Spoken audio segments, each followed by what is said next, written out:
अस्सलाम वालेकुम, बिस्मिल्लाहिर्रहमानिर्रहीम। दार एजुकेशन के सी एलिमेंट्री प्रोग्रामिंग ट्यूटोरियल में खुश आमदीद। आज हम जिस मौजूद पर बात करने जा रहे हैं वो सी कांस्टेंट एंड लिटरल्स हैं। लिटरल्स के ऊपर बाद में बात करेंगे, कांस्टेंट के ऊपर हम बात पिछले टॉपिक से जारी रखेंगे।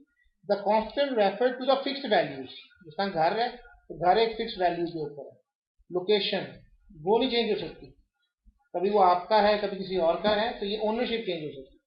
that the program may not alter during the execution। यानी एग्जीक्यूशन का मतलब है आपने कंपाइल कर लिया, वो चलना शुरू हो गया, उस वक्त वो तब्दील नहीं होगा। These fixed values are all called literals। Constants can be any of the basic data types like integer, floating point, character constant और a string literal। कोई भी हो सकता है, ये जरूरी नहीं कि सिर्फ नंबर ही कांस्टेंट होगा। जैसे अगर आपका देखा जाए तो हर इंसान का जो नाम है वो कांस्टेंट है। ऐसे तो नहीं था कि आज आप जमाल है, कल आके अब्दुल नासिर है, परसों नाम चेंज कर सकते हैं, तो then it will be a variable. चलिए अगर आपको इस तरह से लग रहा है वाले साहब का नाम नहीं, वाले साहब का नाम तो नहीं चेंज कर सकते, नहीं कर सकते ना।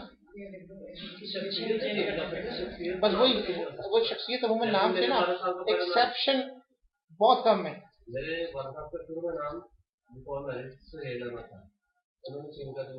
मैं वही कह रहा हूँ ना, उसके लिए फिर एक लीगल प्रोसेस है, वो एक खास तरीकाकार है। मैं तो कह रहा हूँ एक इंसान का ड्यूरिंग एग्जीक्यूशन है, तो वो आप अगर आपके वाले साहब है तो फिर उनको अदालत में जाना पड़ा होगा, अपना नाम चेंज करने की फॉर्मेलिटी पूरी करनी होगी।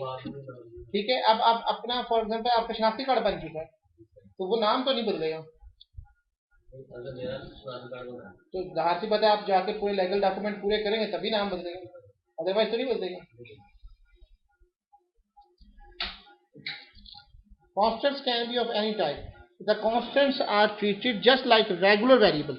सिर्फ वैसे ही होते हैं जैसे वेरिएबल हैं, वैसे ही होते हैं जैसे वेरिएबल हैं, लेकिन फर्क सिर्फ ये होता है कि वो आपके पास जो हैं regular there values can not be modified during program. जब वो प्रोग्राम चल रहा होता है उस वक्त ऐसा नहीं हो सकता कि आपने एक कांस्टेंट बनाया, आज टैक्स का रेट है 18%, कल को चेंज होकर 16% भी हो सकता है, 15% भी हो सकता है, ये तो नहीं फिक्स हो गई वैल्यू, तो क्या तक ये सॉफ्टवेयर तो ये चलता रहेगा जनाब, नहीं ऐसा नहीं।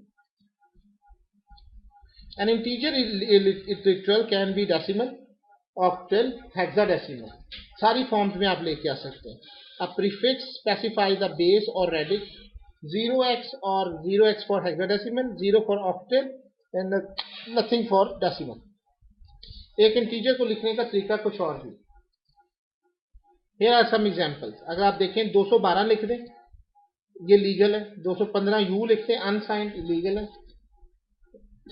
0x फील लिख दें ये लीगल है, 078 लिख दें ऑक्टेल है ये लीगल है, 032 यूयू है ये इलीगल कहते हैं, दोनों इलीगल है। सॉरी 078 क्योंकि ऑक्टेल के अंदर 8 नहीं आ सकता, 7 तक आएगा। हेक्साडेसिमल में f से ऊपर वैल्यू नहीं है, डेसिमल के अंदर 10 नहीं होता, 9 तक वैल्यू होती। Following are the other example of the various type of integer literal जो आपको दिखाएगा। अब इसी तरह से फ्लोटिंग पॉइंट लिटरल्स हैं। ये करने से पहले हम कुछ बात करना चाह रहे हैं, उससे बात करते हैं। हाँ जी, ऑक्टल कहते हैं, दुनिया में सिर्फ एक लिखने का तरीका नहीं, 0 to लेके 9 तक गिनती जो लिखते हैं उसको कहते हैं डेसिमल। डेसिमल क्यों कहते हैं कि 10 है। बाइनरी कहते हैं 2 को। इसके अलावा भी दुनिया में कुछ अल्फाज इस्तेमाल होते हैं गिनती के तरीके, उनमें से एक तरीका है ऑक्टेल, उसको कहा जाता है कि 0 से लेकर 7 तक होता है। तो आप वो हर चीज जो भी आपने वैल्यू लेनी है 7 पे डिवाइड करेंगे उसको, ठीक है। इस तरह से हेक्साडेसिमल है वो 16 तक होता है, यानी 9 के बाद आप गिनती शुरू करते हैं, 9 के बाद आ जाता है ए, 10 के लिए ए इस्तेमाल होता है, 11 के लिए बी, 12 के लिए सी, 13 के लिए डी, 14 के लिए ई और फिर 15 के लिए एफ है। इससे ऊपर कोई सिस्टम नहीं जो ह्यूमन बींग्स करते। ज्यादा नंबर अगर आपने करना हो और शॉर्ट फॉर्म में लिखना हो तो हेक्साडेसिमल लीजिए। Floating point literals। A floating point literal has an integer part, decimal point, a fractional part। अगर आप इशारिये की बात करें तो पहले आप 35 इशारिया 36 में 35 इशारिया 12 में 35 पहले एक लगा बनता है, फिर इशारिया बनता है और फिर इशारिये के बाद वाला part. And an exponent part, you can represent floating point literals either in decimal or exponential forms. Exponential कहते हैं ई, जो आप कहते हैं ना मल्टीप्लाई 10 माइनस ऊपर दे देते हैं 10 की माइनस 15 देते होते हैं ना। तो सर समझ आ रही है कि नहीं?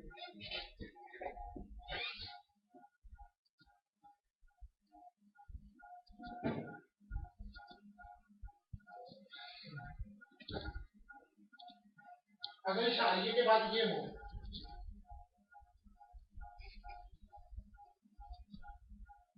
ये इतने सारे को लिखना बड़ा मुश्किल है। आप ये इस तरह लिखिए, इसको एक्सपोनेंट कहते हैं। इस चीज के लिए ई इस्तेमाल होता है एक्सपोनेंट का। अच्छा, अब इसके बाद आते हैं character constants. Character literals are enclosed in, अगर आप डबल कोट्स के अंदर कुछ लिखना चाहते हैं तो अब नहीं आ सकता, डबल कोट्स तो पहले यूज हो रहा है। तो अगर आपने इस तरह की कुछ चीज देनी है तो इसके लिए text can be stored in a simple variable of character type. A character literal can be explain plain character on escape sequence. ये जो बैक स्लैश है इसको कहते हैं एस्केप सीक्वेंस। आपने पहले बैक स्लैश देना है, फिर टी देना है। टी से क्या होगा, टैब आ जाएगा। अगर आपने बैक स्लैश के अंदर बैक स्लैश देना है तो वो लाइन लिखी जाएगी। बैक स्लैश के अंदर कैरेक्टर देना, मिसाल तौर पे अगर आप लोग इधर आके देखते हैं, एक दो आप लोगों को चीजें पता है, ये अगर मैं बैक स्लैश एन देता हूं तो इससे क्या होगा, न्यू लाइन पे आ जाएगा। Compile, execute. अब आप देखिएगा कि ये नेक्स्ट लाइन पे आ गया ना। अगर मैं इसको टी लिखूंगा तो ये क्या होगा, टैब आएगा। ये थोड़ा सा टैब का वक्फा, ये थोड़ा सा टैब आ गया जितना आप टैब देंगे। इसी तरह से ये अगर मैं फॉर एग्जांपल इसके अंदर डबल कोट्स लिखता, मैं चाहता हूं कि रिजल्ट आना चाहिए, तो मैं जैसे ही डबल कोट्स देता, नजर आ रहा है ना आपको, तो ये एरर आ जाएगा, ये कंपाइल ही नहीं करेगा। क्यों नहीं कंपाइल करेगा, वो कहेगा जी इसके अंदर एक ही आ सकता है, ये डबल कोट्स तो नहीं ना आए, कंपाइल उसने एरर नहीं माना, वो उसकी वजह लेंगे। लेकिन अगर एक लेता तो अब तो मेरे ख्याल में लाजमन आना चाहिए। आ गया ना। अब अगर मैं देना चाहता हूं बैक, इसको कहते हैं, और फिर मैं डबल कोट्स, अब ये एक्सेप्टेबल है।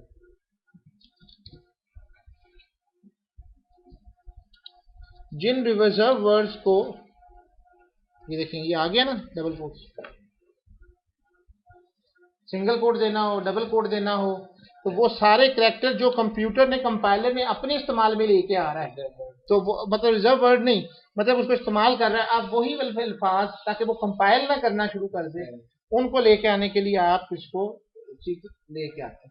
अब ये देख लें आप, form feed, back space, A alert for bell, B vertical tab, horizontal tab, return carriage, new line, ये सारे आपको याद हो, इसको कहते हैं फॉर्म फीड। इस्तेमाल एक एक करके देखेंगे बच्चे, ठीक है। ये इसने थोड़ा सा बताया है, परसेंटेज ये 2 दफा लाइनें छोड़ के इस तरह से लिखेगा, ये आपको एक तो होगा। अब आते हैं स्ट्रिंग लिटरल की तरफ। String literals are constants are enclosed in double quotes. Double quotes के अंदर जो आती हैं वो आपकी स्ट्रिंग लिटरल्स होती हैं। अब इस डबल कोट्स के अंदर आप जो मर्जी लिख दें, कंप्यूटर का इससे कोई लेना देना नहीं। String contains characters that are similar to the character literal, होते वो कैरेक्टर की तरह ही है। कैरेक्टर हमेशा सिंगल कोट में आएगा और स्ट्रिंग हमेशा डबल कोट में आएगा। सिंगल कोट वाला जो होता है उसमें एक लफाज हो सकता है, 2 ज्यादा नहीं हो सकता। You can break a long line into a multiple lines, और आप उसको लंबी लाइंस में तकसीम कर सकते हैं। डिफाइनिंग कांस्टेंट करना हो तो आप एक कीवर्ड इस्तेमाल करते हैं जिसको कहते हैं यूजिंग, और फिर नंबर साइन देके डिफाइन का लफ्ज इस्तेमाल करेंगे। अब एक छोटा सा प्रोग्राम है डिफाइन, पहले मैं बता चुका हूँ कि ये परसेंटेज का साइन, परसेंटेज का नहीं, ये number sign define pre process है, और इसके ऊपर मैंने लेक्चर में आपको पूरा समझाया था कि ये चीज जब आती है तो कंप्यूटर को समझने में आसानी हो जाती है कि मैं क्या करने जा रहा हूँ। अब मैं एक वेरिएबल बनाने जा रहा हूँ और उसमें मैं लेंथ, विड्थ और हाइट का ये प्रोग्राम है, उसको यूज करना चाह रहा हूँ। अब आ जाए इसके अंदर, तो एक न्यू फाइल भी ऐड कर सकते हैं। तो यहाँ पे आपके इंक्लूड जहाँ किए वो नंबर साइन डालें और डिफाइंड लफ्ज़ लिखें और आपने हाइट जो भी देना है, हाइट इज इक्वल टू 23, ये पक्का हो जाएगा। ठीक है, इसी तरीके से आप सारे वेरिएबल दें और ये जो प्रोग्राम अभी आपको डायरेक्ट एजुकेशन पे दिया हुआ है इसको प्रोग्राम को आप चला के देखें। इस तरह से कांस्टेंट कीवर्ड है। नीचे हमने अगर हमने ऊपर डिक्लेयर नहीं करना, दो तरीके हैं इसके। एक तो है कि आप ऊपर डिक्लेयर कर दें मेन से भी ऊपर डिफाइन लिख के, या अगर आपने इंटीजर मेन के अंदर लिखना है तो फिर आप कीवर्ड इस्तेमाल करेंगे कॉन्स्ट, CONST, और आगे वेरिएबल दे देंगे तो उसकी वैल्यू चेंज नहीं होगी। तो दिस इज नहीं, डिक्लेरेशन सेम ही रहती है, सिर्फ ये कि उसको प्री प्रोसेसर को पहले पता चल जाता है, इसकी बाद में। थैंक यू वेरी मच, अल्लाह हाफिज़।